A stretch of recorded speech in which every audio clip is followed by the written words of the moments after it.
بسم اللہ الرحمن الرحیم۔ السلام علیکم۔ قوم سبا اور اللہ کا عذاب۔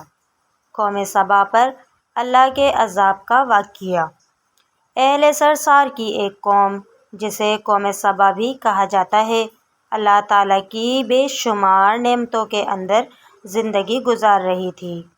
یہ قوم ایک عظیم تہذیب و تمدن کی مالک تھی۔ حضرت داؤد علیہ السلام اور حضرت سلیمان علیہ السلام کی باعظمت حکومتوں کے بعد ان کی حکومت زبان زد خاص و عام تھی۔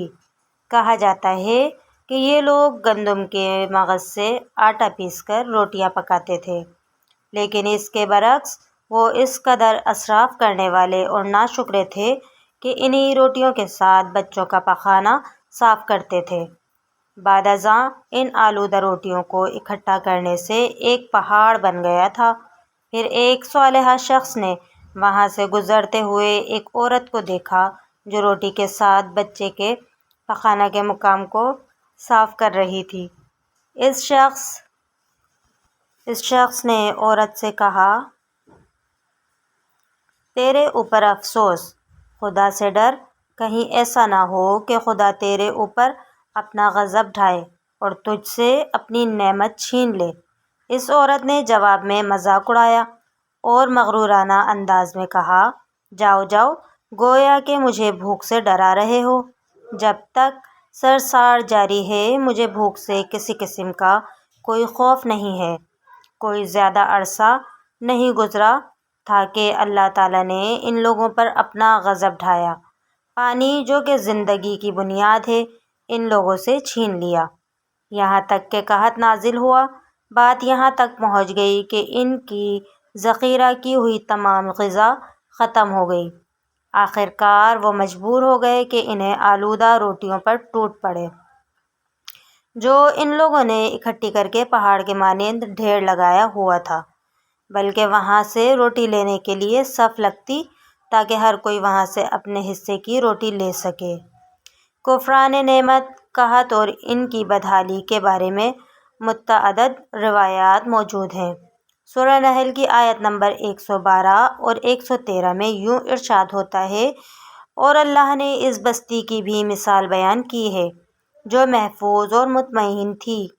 اس کا رزق ہر طرف سے باقاعدہ آ رہا تھا، لیکن اس بستی کے رہنے والوں نے اللہ کی نعمتوں کا انکار کیا تو خدا نے انہیں بھوک اور پیاس کا مزہ چکھایا، صرف ان کے ان اعمال کی بنا پر کہ جو وہ انجام دے رہے تھے۔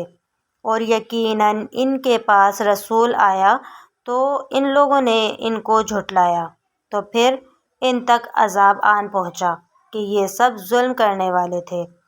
اسی قوم سبا کے بارے میں ایک اور واقعہ بیان ہوتا ہے کہ ان لوگوں نے اپنی زراعت کو بہتر طور پر کاشت کرنے کے لیے پانی ذخیرہ کرنے کی خاطر بلک کے درمیان، دو پہاڑوں کے درمیان ایک بہت بڑا بند معرب تعمیر کیا ہوا تھا۔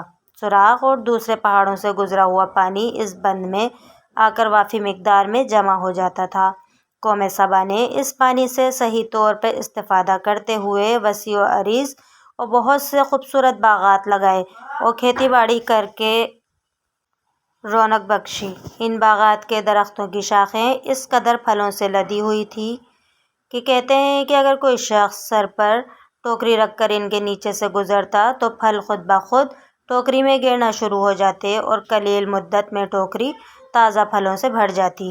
لیکن نعمتوں کی کثرت نے انہیں شکر کرنے کی بجائے سرمست اور غافل کر دیا تھا، یہاں تک کہ ان کے درمیان بہت بڑا طبقاتی نظام وجود میں آ چکا تھا۔ ان میں سے صاحب اقتدار لوگوں نے کمزوروں اور ضعیفوں کا خون چوسنا شروع کر رکھا تھا، یہاں تک کہ ان لوگوں نے خدا سے ایک احمقانہ التماس کی جس کا ذکر سورہ سبا کی آیت نمبر 19 میں ملتا ہے۔ انہوں نے کہا، خدایا ہمارے سفروں کے درمیان فاصلہ زیادہ کر دے۔ انہوں نے اللہ تعالیٰ سے یہ التماس اس لیے کیا تاکہ غریبوں، بے نوا لوگوں، امروں اور ثروت مند ان کے ہمراہ سفر نہ کریں۔ ان کی خواہش یہ تھی کہ آبادیوں کے درمیان خشکی ہو اور فاصلہ بہت زیادہ ہو تاکہ تہی دست اور کم آمدنی والے لوگ ان کی طرف سفر نہ کر سکیں اللہ تعالیٰ نے ان مغرور پیٹ کے پجاریوں پر اپنا غضب نازل کیا۔ بعض روایتوں کے مطابق ان مغرور لوگوں کی آنکھوں سے دور صحرا چوہوں نے مورب نامی بند کی دیواروں پر حملہ کر کے انہیں اندر سے کھوکھلا کر دیا۔ ادھر سے بارشیں زیادہ ہوئیں جن کی وجہ سے سیلاب آ گیا اور اس بند میں پانی بہت زیادہ اکٹھا ہو گیا۔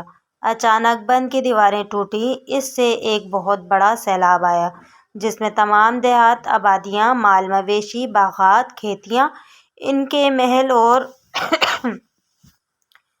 گھر پانی میں غرق ہو کر نابود ہو گئے۔ ان کے باغات اور زراعت میں سے صرف بیری کے درخت اور کچھ جھاڑیاں بچی تھیں۔ خوش الحان پرندے وہاں سے کوچ کر گئے تھے، جبکہ الو اور کووں نے قوم سبا کے کھنڈرات میں اپنے گھونسلے بنا لیے تھے۔ اس بات کا ذکر سورہ سبا کی آیت نمبر 15 اور 16 میں ملتا ہے، اور آخر میں سورہ سبا کی آیت نمبر 17 میں قرآن کریم میں اس واقعے کا یوں نتیجہ نکالا ہے: یہ ہم نے ان کی ناشکری کی سزا دی ہے اور ہم ناشکروں کے علاوہ کسی کو سزا نہیں دیتے۔